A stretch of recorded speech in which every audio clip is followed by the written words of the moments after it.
Yeah, well, before, when I started building my company, I just had a very real conversation with myself. It's like, Uh-huh. what am I good at? What do I know? And like, what have I seen?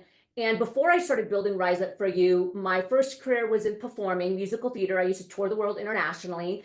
And then I transitioned into being an executive for an education corporation, and I was a professor in the evening. So those are the Mhm. roles that I had before I started the company.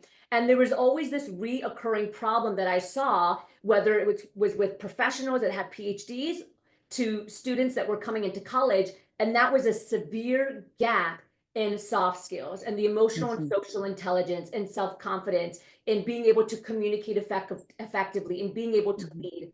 So I was always surrounded by people that were amazing, amazing singers, amazing dancers, professionals that had PhDs, master's degrees, all the skills that they needed, but yet the majority of them were underperforming, not only professionally, but in their life. They were unhappy, Mhm. they were miserable, they did not feel fulfilled at work, they did not feel fulfilled at home, they Mhm. struggled with communication, they struggled with self-doubt.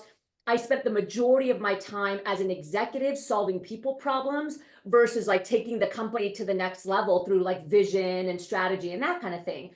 Same thing when I was at the college, I saw these students coming in, they would rather take an F than raise their hand and ask a question because they didn't want to look dumb.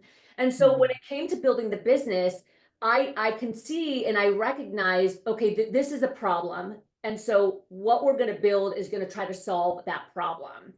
And so what we found in all of our research and all of my experience and all of the research that we've done and all the companies that we've worked with, which has been a lot, by the way, we're talking like Mhm. hundreds of companies, we have found that there are four skills that really help you, what I say, be seen, be heard, and be relevant to help you be in that top 10%.